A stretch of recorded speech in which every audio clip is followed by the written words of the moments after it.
నమస్కారం, వార్తలకు స్వాగతం. ముందుగా ముఖ్యాంశాలు. మార్కాపురంలో అంతర్జాతీయ మహిళా దినోత్సవంలో పాల్గొన్న ముఖ్యమంత్రి నారా చంద్రబాబు నాయుడు మహిళలను ఉద్దేశించి ప్రసంగం.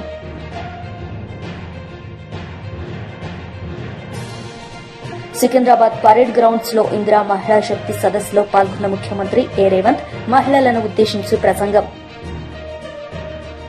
మహిళా రిజర్వేషన్ చట్టాన్ని జనగణనతో ముడిపెట్టి కేంద్రం ఇప్పటికీ అమలు చేయడం లేదన్నారు కవిత. వెంటనే కేంద్ర ప్రభుత్వం జనగణన చేపట్టాలని తెలిపారు. సమాన గౌరవం, సమాన నిర్ణయాధికారం ఉన్నప్పుడే సంపూర్ణ మహిళా సాధికారత సాధించినట్టని ఆమె వెల్లడించారు. కేంద్ర ప్రభుత్వం ఏం చేసింది?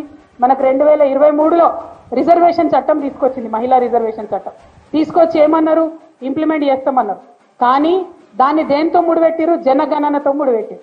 అంటే జనగణన చేసేంత వరకు మహిళా బిల్లు రాదు.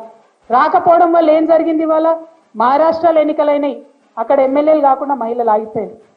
ఢిల్లీలో ఎన్నికలైనాయి, అక్కడ మహిళలకు రిజర్వేషన్ వర్తించలేదు. హర్యానాలో ఎన్నికలైనరు, అక్కడ మహిళా రిజర్వేషన్ వర్తించలేదు. నేను కేంద్ర ప్రభుత్వాన్ని ఈరోజు డిమాండ్ చేస్తా ఉన్నాను, మీరు ఈ బడ్జెట్లో ఎందుకు డబ్బులు పెట్టలేదు? తొందరగా జనగణన చేయండి. మీరు జనగణన చేస్తే ఇప్పుడు రాబోయే బీహార్ ఎన్నికలలో మహిళలు ఎమ్మెల్యేలు అవుతారు. రాబోయేటటువంటి తమిళనాడు 2026లో ఎన్నికలు వస్తాయి, అక్కడ మహిళలు ఎమ్మెల్యేలు అవుతారు. ఆ తర్వాత ఎంపీ ఎన్నికలలో కూడా మహిళలకు అవకాశం ఉంటుంది. కాబట్టి ఖచ్చితంగా తొందరగా కేంద్ర ప్రభుత్వం సెన్సెస్ చేయాలి, జనాభా లెక్కలు పెట్టాలని చెప్పి నేను బీఆర్ఎస్ పార్టీ తరఫున డిమాండ్ చేస్తా ఉన్నాను. మార్కాపురంలో అంతర్జాతీయ మహిళా దినోత్సవంలో పాల్గొన్న ముఖ్యమంత్రి నారా చంద్రబాబు నాయుడు ఈ సందర్భంగా మహిళలను ఉద్దేశించి ఆయన మాట్లాడారు. ఎంటర్‌ప్రెన్యూరే కాదు, 1,00,000 మంది పారిశ్రామికవేత్తల్ని, మహిళల్ని తయారు చేయాలి అన్న విజన్ మీది. దాని గురించి ఒక 2 మాటలు. ఈరోజు ఇక్కడంతా కూడా డాక్రా సంఘాలు, మెప్మా సంఘాలు కూడా వచ్చాయి. ఇది ఈరోజు పెట్టిన వ్యవస్థ కాదు. దగ్గర 25 సంవత్సరాల కంటే ముందు ఈ వ్యవస్థను ప్రారంభించాం. ఈరోజు వీళ్ళందరినీ చూస్తే ఈ సంవత్సరం డాక్రా సంఘాలు కానీ, మెప్మా సంఘాలు కానీ 35,000 కోట్ల రూపాయలు బ్యాంకుల నుంచి లోన్స్ తీసుకునే పరిస్థితి వచ్చారు. ఈరోజు ఒక్క రోజున వారం రోజులు ఏదైతే ONDC ప్లాట్ఫామ్ మీద 4 గిన్నీస్ అవార్డులు వచ్చాయి మా వాళ్ళకి. దగ్గర 5 కోట్ల రూపాయలు 10 రోజుల లోపల టర్న్ ఓవర్ చేశారు మీరు. దగ్గర నాకు చెప్పిన లెక్క ప్రకారం అయితే 2-3 లక్షల ప్రోడక్ట్ని ఆన్లైన్ లో పెట్టి మీరు అమ్మగలిగారు. అంటే మీరు తయారు చేసే వస్తువుల్ని ఏ ప్లాట్ఫామ్ మీదైనా పెట్టి మీరు ఇంట్లో తయారు చేయడం, ప్లాట్ఫామ్ ఉపయోగించుకోవడం, అక్కడి నుంచి నేరుగా వెళ్ళి ఎవరికి పోవాలనో వాళ్ళకి చేరుతుంది, డబ్బులు మాత్రం మీ అకౌంట్కు వస్తుంది. అలాంటి వ్యవస్థకు శ్రీకారం చుట్టారు. టెక్నాలజీలో మా వాళ్ళని చూస్తే ఏమమ్మా టెక్నాలజీ పర్ఫెక్ట్ గా వాడతారా? అందరి దగ్గర ఫోన్లు ఉన్నాయా? ఫోన్లు ఉన్న పైకెత్తండి, చేతి పైకెత్తండి. అందరికీ ఫోన్లు ఉన్నాయి. ఇప్పుడు మీటింగ్ జరుగుతా ఉంది, ఇంటికి మెసేజ్ ఇచ్చారు, కొంచెం లేట్ అయింది, ఒక గంట లేటుగా వస్తాం, మిగిలిన పనులన్నీ చేసుకోమని చెప్పి ఇక్కడి నుంచి ఆర్డర్స్ కమాండ్ చేసే పరిస్థితికి వస్తున్నారు. ఆ స్టేజ్కి రీచ్ అయ్యారు. మీరే మాకు స్ఫూర్తి సార్ టెక్నాలజీ విషయంలో. అయితే అంతర్జాతీయ మహిళా దినోత్సవ సందర్భంగా మీరు టైం కేటాయించి మాతో ఇలా సెలబ్రేట్ చేసుకోవడం చాలా ఆనందంగా ఉంది.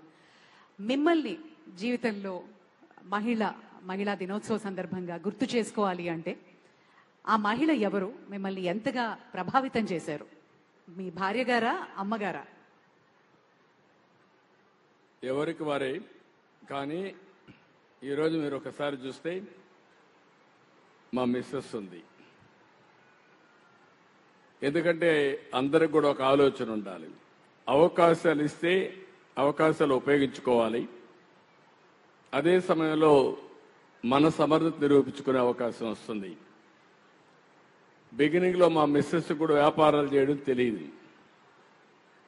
ఇంట్లో కూడా వాళ్ళకు అవసరం లేదు కాబట్టి ఎన్టీ రామారావు గారు కుమార్తెగా ఏ పని చేయాల్సిన అవసరం లేదనే ఉద్దేశంతో నేర్చుకోలేదు. నేను మంత్రి అయిన తర్వాత మళ్ళీ నాకు రాజకీయాల్లో యాక్టివ్గా 89లో మినిస్టర్ అయ్యే పరిస్థితి, 94లో మినిస్టర్ అయ్యాను. అప్పటికి నేను ఒక చిన్న ఇండస్ట్రీ పెట్టాను ఫ్యామిలీ బిజినెస్ కోసం. అప్పుడు ఇంట్లో లోకేష్ చిన్న కుర్రాడు. అప్పుడు నేను ఆలోచించి బిజినెస్ చూసుకోమని మా మిస్సెస్ను కోరాను. ఆవిడ రిలక్టెంట్గా రిఫ్యూజ్ చేశారు బిగినింగ్లో. నేను గట్టిగా చెప్పాను, ఎవరో ఒకరు చూసుకోవాలి, నేను మంత్రిగా ఉన్నాను, నాకు టైం ఉండదు, అది కాకుండా బిజినెస్ చూడడం కరెక్ట్ కూడా కాదు అని చెప్పితే యాక్సెప్ట్ చేసింది. యాక్సెప్ట్ చేసిన తర్వాత నేను మంత్రిగా ఉండి మళ్ళా ముఖ్యమంత్రి అయ్యాను. 10 ఏళ్ళు రాజకీయాల్లో యాక్టివ్గా ఉంటే అక్కడి నుంచి అంచెలంచెలుగా ఒక సాధారణమైన మహిళ హెరిటేజ్ కంపెనీని డెవలప్ చేసి పిల్లలను కూడా అందరినీ, మా అబ్బాయిని కూడా బాగా చదివించి పెళ్ళైన తర్వాత ఇద్దరిని కూడా స్టాన్ఫోర్డ్ వరకు చదివించే పరిస్థితికి వచ్చిందంటే అది మహిళలకు ఉండే శక్తి అని చెప్పి నేను మీకు తెలియజేస్తున్నా. ఇప్పుడు అక్కడితో ఆగలేదు. ఎన్టీఆర్ మెమోరియల్ ట్రస్ట్ ద్వారా సేవా కార్యక్రమాలు చేస్తా ఉంది. సికింద్రాబాద్ పరేడ్ గ్రౌండ్స్ లో ఇందిరా మహిళా శక్తి సదస్సులో పాల్గొన్న ముఖ్యమంత్రి ఏ రేవంత్ ఈ సందర్భంగా ఆయన ప్రసంగించారు. గ్రహణం పట్టింది. 10 ఏళ్లలో ఏ రోజు కూడా స్వయం సహాయక సంఘాలు మండల కేంద్రానికి వెళ్ళడానికి కూడా ఏనాడు ప్రభుత్వం అవకాశం కల్పించలే. ఈనాడు మండలాలే కాదు, జిల్లాలే కాదు, ఈరోజు రాష్ట్ర రాజధానిలో ఆడబిడ్డల ఆత్మగౌరవం తలెత్తుకొని నిలబడే విధంగా తమ శక్తిని ప్రదర్శించిందంటే చంద్రగ్రహణం అంతరించిపోయింది. ఈనాడు ఆడబిడ్డలు వెలుగులు చూస్తున్నారు, ఆడబిడ్డలు స్వేచ్ఛను చూస్తున్నారు, ఆడబిడ్డలు సంక్షేమాన్ని చూస్తున్నారు. అన్నిటికంటే ఆడబిడ్డలు ఆత్మగౌరవంతో పరేడ్ గ్రౌండ్ లో మాకు ఆత్మగౌరవం ఉంది, మేం నిలబెడతాం, ఈ తెలంగాణ రాష్ట్రాన్ని ముందుకు నడిపిస్తామని ఈ ఆడబిడ్డలు ఇక్కడికి వచ్చి వేలాదిగా ఈ రోజు తమ గలం వినిపిస్తున్నారు. ఇవాళ మా ఆడబిడ్డలను నేను అడగదలుచుకున్న, 10 సంవత్సరాలు ఆనాటి పాలనను చూసిండ్రు, 15 నెలల ఈనాటి పాలనను మీరు చూస్తున్నారు. ఆనాడు ఎప్పుడైనా ప్రభుత్వం మీ పట్ల ఏ విధంగా వ్యవహరించిందో, ప్రభుత్వం మీ పట్ల ఏ విధమైన వివక్ష చూపించిందో మీరు చూస్తున్నారు. ఇవాళ మన ప్రభుత్వం, మీ ప్రభుత్వం, ఇందిరమ్మ ప్రభుత్వం వచ్చిన తర్వాత అన్ని సంఘాలను, మా అధికారులను సమన్వయపరిచి, మా మంత్రులను సమన్వయపరిచి ఖచ్చితంగా సంఘాలన్నిటినీ ఏకీకృతం చేయాలి, సంఘాలకు సహాయం అందించాలి, సంఘాలను బలోపేతం చేయాలి. ఎప్పుడైతే ఈ సంఘాలను బలోపేతం చేసి ఆర్థికంగా నిలబెడతామో అప్పుడే తెలంగాణ రాష్ట్రం $1 ట్రిలియన్ ఎకానమీని మనం సాధించాలి. అంటే ఆడబిడ్డలు కోటీశ్వరులు కావాలి అని మంత్రివర్గంలో మేము మాట్లాడి నిర్ణయం తీసుకున్నాం. అంతర్జాతీయ వేదికల్లో, జాతీయ వేదికల్లో నేను పదే మాట్లాడిన మా తెలంగాణ రాష్ట్రం $1 ట్రిలియన్ ఎకానమీని ఈరోజు సృష్టించబోతున్నామని.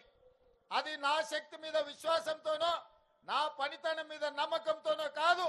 నా నమ్మకం మా ఆడబిడ్డలు, నా విశ్వాసం మా ఆడబిడ్డలు. 1 కోటి మంది ఆడబిడ్డలను కోటీశ్వరులను చేసిన రోజు తెలంగాణ రాష్ట్రం యొక్క ఆర్థిక వ్యవస్థ $1 ట్రిలియన్ ఎకానమీని చేరడం అనేది పెద్ద సమస్య కాదని నేను ఈ వేదిక మీద నుంచి మాట్లాడదలుచుకున్నా. మా ఆడబిడ్డలకు గతంలో పాఠశాలల సంగతి తెలియదు. మా ఆడబిడ్డలకు గతంలో ఐకేపీ కేంద్రాలను నిర్వహిస్తే వాళ్లకు రావాల్సిన నిధులు ఎప్పుడొస్తాయో తెలియదు. కానీ ఈనాడు మన ప్రభుత్వం వచ్చిన తర్వాత ఆదర్శ పాఠశాలల పేరు మీద పాఠశాలల నిర్వహణ మొత్తం మా ఆడబిడ్డలకే అప్పచెప్పినాం. ఎందుకంటే తండాలలో గూడాలలో మారుమూల పల్లెల్లో ఉన్న మా పేదలే మా స్వయం సహాయక సంఘాల సభ్యులు. ఈరోజు తెలంగాణ రాష్ట్రంలో దాదాపుగా 65 లక్షల మంది ఆడబిడ్డలు సంఘాలలో ఉన్నారంటే వాళ్ళ బిడ్డలే ప్రభుత్వ పాఠశాలల్లో చదువుకుంటున్నారు. అందుకే ఆలోచన చేసి ఈ పాఠశాలల్ని కార్పొరేట్ పాఠశాలలతో పోటీ పడే విధంగా వాటి నిర్వహణ ఉండాలి. వాటి నిర్మాణం అన్ని ఆడబిడ్డల చేతుల్లో ఉండాలి అని ఈరోజు రాష్ట్ర ప్రభుత్వం పాఠశాలలన్నిటిని కూడా మా ఆడబిడ్డలకు అప్పచెప్పినాం. ఇదే కాదు, రెసిడెన్షియల్ స్కూళ్లలో ఉండే పిల్లలకు బట్టలు కుట్టే కార్యక్రమం ఆనాడు చంద్రశేఖరరావు గారు వాళ్ళ మంత్రులు కమిషన్ల కక్కుర్తిపడి మాజీ మంత్రి రోజా మీడియా సమావేశం నిర్వహించారు. ఈ సందర్భంగా పలు అంశాలపై ఆమె మాట్లాడారు. అది సక్రమంగా ఆ కుటుంబం కోసం ఖర్చు చేస్తుంది అన్న నమ్మకంతో ఆయన ముందుకు వెళ్ళటం, అది నిజంగా 100% మన మహిళలు కూడా సద్వినియోగం చేసుకోవడం మనం కళ్ళారా చూసాం. అలాగే రాజకీయంగా చూస్తే 50% నామినేటెడ్ పోస్టులు మహిళలకు ఇవ్వటం జరిగింది. ఈరోజు ఎంతో మంది మహిళలు జడ్పీ చైర్మన్లుగా, మేయర్లుగా, మున్సిపల్ చైర్మన్లుగా, ఎంపీపీలుగా, జడ్పీటీసీలుగా ఇంతమంది బయటకు వచ్చి మహిళల కోసం పోరాడుతూ మహిళలకి రావాల్సిన అన్నీ కూడా జగనన్న ప్రభుత్వంలో ముఖ్యంగా అన్న ఇచ్చిన ప్రతి పథకాన్ని మహిళకి చేరవేసిన ఘనత మహిళకి దక్కిందంటే అది ఒక్క జగనన్న వల్లే. అలా ప్రతిదీ కూడా జగనన్న సహాయ సహకారాలతో మహిళలు తమ చుట్టూ ఉన్న మహిళల్ని ఏ విధంగా సాధికారత దిశగా నడిపించారో మనం కళ్ళారా చూసాం. అలాంటి మహిళలకి ఈరోజు తమకు ఒక సమస్య వచ్చినా, ప్రభుత్వం తమకు మోసం చేసినా ఎక్కడికి వెళ్ళి చెప్పుకోవాలి, ఏం చెప్పుకోవాలో కూడా తెలియని పరిస్థితికి భయభ్రాంతుల్ని గురి చేశారు. ఎవరైనా కూటమి ప్రభుత్వం చేసిన తప్పుల్ని, మోసాల్ని ఎత్తి చూపిస్తే ఇమీడియట్గా వాళ్ళ మీద ఫేక్ కేసులు పెట్టి ఏ విధంగా పోలీసు వ్యవస్థని ఉపయోగించుకొని మహిళల్ని జైల్లో పెట్టిస్తున్నారు, నాయకుల్ని జైల్లో పెట్టిస్తున్నారో మనం కళ్ళారా చూస్తున్నాం. అండ్ మహిళకి కావాల్సిన భద్రత కోసం జగన్మోహన్ రెడ్డి గారు ఎన్నో దిశ యాప్ కానీ, దిశ పోలీస్ స్టేషన్లు కానీ, మహిళా పోలీసుల్ని రిక్రూట్ చేయటం కానీ ఎంత పెద్ద మనసుతో చేసి ఆడవాళ్ళని కాపాడుకున్నారో మనం కళ్ళారా చూసాం. కానీ అదే కూటమి ప్రభుత్వం అధికారంలోకి వచ్చాక దిశ యాప్ని కానీ, దిశ పోలీస్ స్టేషన్లు కానీ, మహిళా భద్రతకి సంబంధించిన ప్రతి దాన్ని ఎలా నిర్వీర్యం చేశారో మనం కళ్ళారా చూసాం. అంటే మహిళ అంటే గౌరవం లేదు, మహిళ అంటే అభిమానం లేదు, మహిళకి చేయాలన్న చిత్తశుద్ధి ఈ కూటమి ప్రభుత్వంలో ఉన్న సీఎం చంద్రబాబు నాయుడుకి కానీ, డిప్యూటీ సీఎం పవన్ కళ్యాణ్కి కానీ, అలాగే హోంమంత్రి అనితకి లేకపోవడం చాలా బాధాకరమని కూడా ఈ సందర్భంగా తెలియజేసుకుంటున్నాను. జగనన్న ఉన్నప్పుడు మీరు చూస్తే చెప్పుకోవడానికి గుర్తురానన్ని పథకాలు, చేయూత కానీ, అమ్మఒడి కానీ, ఆసరా కానీ, ఇల్లు కానీ, రైతు భరోసా కానీ, సున్నా వడ్డీ కానీ, ఇలా చెప్పుకుంటూ పోతే ఎన్నో ఎన్నో పథకాలు ఇచ్చారు.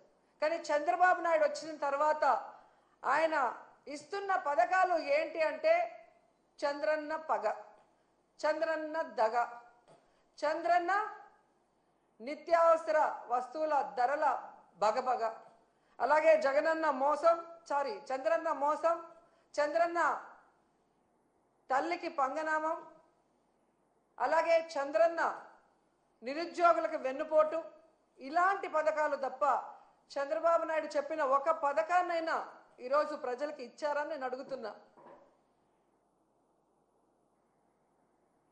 నవమాసాల్లో నవ మోసాల్ని నారావారు తీసుకొచ్చి ఈరోజు ప్రజలకు అందిస్తున్నారు. మహిళలు ఈరోజు అంతర్జాతీయ మహిళా దినోత్సవ సందర్భంగా ఎక్కడ నలుగురు కలిసినా ఈ కూటమి ప్రభుత్వం మంచి ప్రభుత్వం కాదు, మహిళల్ని ముంచే ప్రభుత్వాన్ని ఘంటాపదంగా చెప్తున్నారు. అలాంటి సమయంలో చంద్రబాబు నాయుడు గారు ఆయన ప్రభుత్వం ఈరోజు మహిళా దినోత్సవాన్ని రాష్ట్ర వ్యాప్తంగా ఘనంగా చేయండి అని చెప్పడమే కాకుండా ఆయన పాల్గొంటున్నాడన్న విషయాన్ని కూడా ఇప్పుడే వైఎస్ జగన్ పాలనలో దిశ యాప్ తోడుంటే చాలు అర్ధరాత్రైనా నిర్భయంగా రోడ్డు మీద నడవగలిగాం. నేడు మహిళల భద్రత గాలిలో దీపంలా ఉందని వరుడు కళ్యాణి అన్నారు. ఆనాడు నామినేటెడ్ పోస్టులు అమ్మాయిల పనుల్లో 50% వాటా మహిళలకిచ్చారని ఆమె తెలిపారు. ఆ దిశ వ్యవస్థలో దిశ యాప్, మనందరి ఫోన్లో దిశ యాప్ ఉంది కదా, దిశ యాప్ ఉంటే చాలు, మనకెవరూ తోడవసరం లేదు. అర్ధరాత్రి అయినా ధైర్యంగా రోడ్డు మీద నడిచి వెళ్ళే వాళ్ళం. ఎందుకంటే ఎవరైనా ఇబ్బంది పెడితే ఆ SOS బటన్ నొక్కితే 5 నిమిషాల్లో పోలీసులు వచ్చి మనల్ని రక్షిస్తారన్న ధైర్యం. ఈరోజు ఆ దిశ యాప్ లేదు. ఈ ప్రభుత్వం అధికారంలోకి వచ్చిన వెంటనే దిశ యాప్ని నిర్వీర్యం చేసింది. దిశ పోలీస్ స్టేషన్స్ లేవు, సరిగ్గా పనిచేయట్లేదు. అలాగే ఆ దిశ యాక్ట్, దిశ చట్టాన్ని ఆ రోజు జగన్మోహన్ రెడ్డి గారు ఇక్కడ అసెంబ్లీలో చట్టం చేసి కేంద్రం దగ్గరికి పంపించారు. కేంద్రంలో పెండింగ్లో ఉన్న అందులో ఉన్న అంశాలన్నీ కూడా మన రాష్ట్రంలో అమలయ్యేట్టుగా చేయడం జరిగింది. మహిళల వైపు కన్నెత్తి చూడాలంటేనా భయపడే పరిస్థితులు ఆ రోజు ఉండేది. ఈ రోజు చూస్తే మహిళల భద్రత గాల్లో దీపంలో ఉండే పరిస్థితి ఈ కూటమి ప్రభుత్వం అధికారంలోకి వచ్చాక మనం చూస్తూ ఉన్నాం. గతంలో అయితే మన మహిళలకి 50% రిజర్వేషన్స్ రాజకీయ పదవుల్లో, అలాగే నామినేటెడ్ వర్క్స్లో అన్నింట్లో కూడా 50% రిజర్వేషన్స్ జగన్మోహన్ రెడ్డి గారు ఇచ్చిన పరిస్థితి మనందరము చూసాం. అసలు ఎంతో మంది మహిళలు పదవుల్లో కూర్చునేవారు. జెంట్స్ అయితే అనుకునేవారు, అయ్యో జగనన్న ప్రభుత్వంలో మేము మహిళగా ఎందుకు పుట్టలేదా అనేసి. అంత చక్కగా మహిళలకు ఇంపార్టెన్స్ ఇచ్చారు. ఏ పథకం ప్రవేశపెట్టినా, అమ్మఒడి అవ్వచ్చు, చేయూత అవ్వచ్చు, ఆసరా అవ్వచ్చు, అలాగే ఇల్లు ఇవ్వచ్చు, 32 లక్షల ఇళ్ల పట్టాలు ఇచ్చారు, 22 లక్షల ఇల్లు కట్టించారు. అన్నీ కూడా మహిళల పేరుతో ఆ రోజు జగనన్న ఇవ్వడం జరిగింది. అలాగే మంత్రి పదవులు అవ్వచ్చు, ప్రతి దగ్గర కూడా మా శాసన మండలిలో అయితే వైస్ చైర్మన్గా ఒక మైనారిటీ మహిళకి ఇవ్వడం జరిగింది. అలాగే మనం చూస్తే మంత్రులుగా 4 మహిళలకి మంత్రులుగా అవకాశం ఇచ్చారు. డిప్యూటీ సీఎం పదవి ఇవ్వడం జరిగింది. ఇలా అన్ని రకాలుగా మహిళలకి ఎంతగానో అవకాశాలు ఇచ్చి ప్రోత్సహించారు జగనన్న. మన ఆడవాళ్ళు, మహిళలు సంపాదన కోసం, తమ ఖర్చుల కోసం భర్త మీదో, తండ్రి మీదో, అలాగే కొడుకు మీదో ఆధారపడకూడదు అని చెప్పి ఎంతగానో వాళ్ళకి ఆర్థికంగా చేయూతనిచ్చారు ఆ రోజుల్లో. ఈ రోజు తీసుకుంటే ఎన్నో పథకాలు పెడతాం, జగనన్న కంటే 10 రెట్లు ఎక్కువ ఇస్తామని చెప్పారు. జగనన్న ఎన్నికల సమయంలో ఎంతగానో మొత్తుకున్నా కూడా వినకుండా నమ్మి, కూటమిలో ఉన్న వాళ్ళు చెప్పే మాయ మాటలు నమ్మి ఓట్లు వేయడంతో ఈరోజు కూటమి అధికారంలోకి వచ్చి ఎంత దారుణంగా మోసం చేసిందో చూసాం. ఒక బడ్జెట్ అయిపోయింది, రెండో బడ్జెట్ అయిపోయింది, చాలా దారుణంగా మోసం చేశారు. ముఖ్యంగా మహిళలకి ఈ ఆడబిడ్డ నిధి అనేసి ఈ పథకం ద్వారా 19 సంవత్సరాల నుంచి 59 సంవత్సరాల మధ్య ఉన్న మహిళలకి నెలకి 1500 రూపాయలు ఇస్తానని చెప్పి నమ్మబలిగితే, అంటే సంవత్సరానికి 18,000 రూపాయలు వస్తాయని చెప్పి మహిళలందరూ నమ్మి ఆ రోజు ఓట్లేస్తే ఎంత ఘోరంగా అంటే మొదటి బడ్జెట్లో రూపాయి కేటాయించలేదు, రెండో బడ్జెట్లో కూడా రూపాయి కేటాయించిన పరిస్థితి. మొన్న బడ్జెట్ సమావేశాల్లో అయితే హోమ్ మినిస్టర్ అనిత గారు రూపాయి కేటాయించలేదని ప్రతిపక్షంలో ఉన్న మేమందరము చెప్తే, మీరు బడ్జెట్ పుస్తకం సరిగ్గా చదువుకొని రండి అని చెప్పారు. ఆవిడ ఈనాడు పేపర్ చూసి కేటాయించామని చెప్పేశారు అనమాట.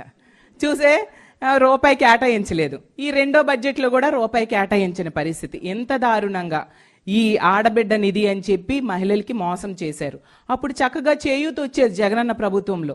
ఎంతమంది చక్కగా చిన్న చిన్న సెల్ఫ్ ఎంప్లాయ్మెంట్ ద్వారా వాళ్ళ. కేంద్ర మంత్రి కిషన్ రెడ్డి మీడియా సమావేశం నిర్వహించారు. ఈ సందర్భంగా పలు అంశాలపై వారు మాట్లాడారు. ఇది కాశ్మీర్ నుంచి కన్యాకుమారి వరకు కనెక్టింగ్ రోడ్. ఇది తెలంగాణ, ఆంధ్రప్రదేశ్, కర్ణాటక రాష్ట్రాల మధ్య, కర్ణాటక మధ్య కనెక్టింగ్ రోడ్ ఇది. అదేవిధంగా ఇది ఎలివేటెడ్ కారిడారు, ఎలివేటెడ్ ఫ్లైఓవర్ కూడా. ఇది ఎయిర్పోర్ట్కు, మన హైదరాబాద్ నుంచి ఎయిర్పోర్ట్కి వెళ్ళేటువంటి ప్రజలకు కూడా సిగ్నల్ ఫ్రీ రోడ్ ఇది కాబోతుంది. ఇది 300 కోట్ల రూపాయలతోటి 10 కిలోమీటర్ల పొడుగున ఇది పూర్తయింది. దీన్ని పార్లమెంట్ సమావేశాల తర్వాత నితిన్ గడ్కరీ గారు ఈ యొక్క ఫ్లైఓవర్ 10 కిలోమీటర్ల ఫ్లైఓవర్కు ప్రారంభోత్సవం చేస్తారు. రెండవది హైదరాబాద్ అంబర్పేట చౌరస్తాలో నేషనల్ హైవే 202 4 లేన్లతో కూడినటువంటి ఫ్లైఓవర్ నిర్మాణము ఆల్మోస్ట్ 90% పూర్తయింది. రాష్ట్ర ప్రభుత్వం ఇంకా 6 ప్రాంతాలలో ల్యాండ్ ఎక్విజిషన్ పూర్తి చేయాల్సి ఉంది. వాళ్ళు ఎంత తొందరగా ల్యాండ్ ఎక్విజిషన్ పూర్తి చేస్తే ఫ్లైఓవర్ కింద వేయాల్సినటువంటి రోడ్డు పూర్తవుతుంది. ఫ్లైఓవర్ మాత్రము కేంద్ర ప్రభుత్వం పూర్తి చేసింది. కింద కూడా కేంద్ర ప్రభుత్వం ఆ యొక్క రోడ్డు పూర్తి చేయాల్సి ఉంది. అది నేను ఇటీవల జిహెచ్ఎంసీ కమిషనర్కు మిగతా అధికారులందరూ కూడా చెప్పడం జరిగింది. తొందరగా ల్యాండ్ ఎక్విజిషన్ పూర్తి చేస్తే కింద కూడా రోడ్డు వేసేస్తాము. ఇది మరి 2 కిలోమీటర్ల పొడుగు, సుమారు 400 కోట్ల రూపాయల ఖర్చు అయింది దీనికి.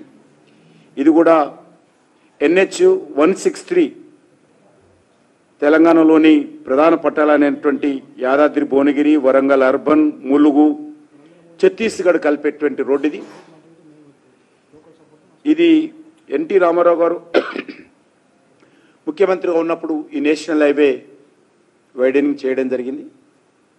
అంబర్పేటలో 2 సైడ్స్ రిలీజియస్ సంబంధించినటువంటి గ్రేవ్ యార్డ్ కారణంగా ఈ రోడ్డు వైడనింగ్ అక్కడ ఆగిపోయింది. అనేక సంవత్సరాలుగా ఈ సమస్య పరిష్కారం కోసం నేను శాసనసభ్యుడు అయిన తర్వాత నితిన్ గడ్కరీ గారితో మాట్లాడి ప్రధానమంత్రి ఆదేశాలతో అక్కడ ఆ యొక్క గ్రేవ్ యార్డ్కి ఇబ్బంది లేకుండా ఫ్లైఓవర్ నిర్మాణానికి అంగీకరింపచేసి ప్రాజెక్టు శాంక్షన్ అయిన తర్వాత పనులు మొదలుపెట్టాము. కానీ రాష్ట్ర ప్రభుత్వం నుంచి భూసేకరణకు సంబంధించినటువంటి పనులు ఆలస్యం కావడము, ఇంకా 6 ప్రాంతాల్లో భూసేకరణ కాని కారణంగా అంబర్పేట ఫ్లైఓవర్ ఇంకా కొద్దిగా పెండింగ్లో ఉందనే విషయాన్ని ఈ సందర్భంగా మనవేస్తున్నాను.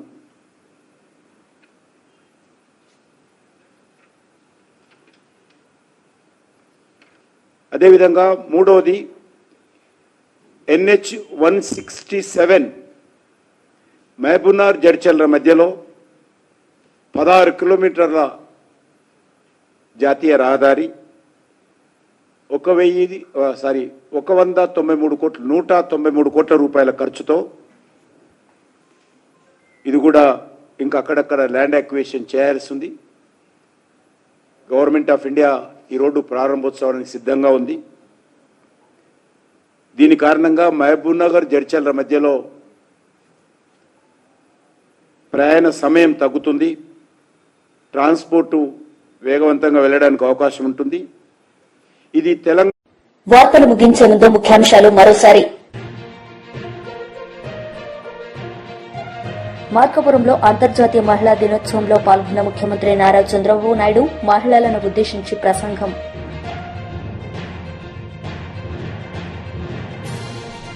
సికింద్రాబాద్ పరేడ్ గ్రౌండ్స్ లో ఇందిరా మహిళా శక్తి సదస్సులో పాల్గొన్న ముఖ్యమంత్రి రేవంత్ మహిళలను ఉద్దేశించి ప్రసంగం. ఈ వార్తలు ఇంతటితో సమాప్తం. తిరిగి ప్రసారమయ్యే వార్తల్లో మళ్లీ కలుద్దాం. అంతవరకు సెలవు. నమస్తే.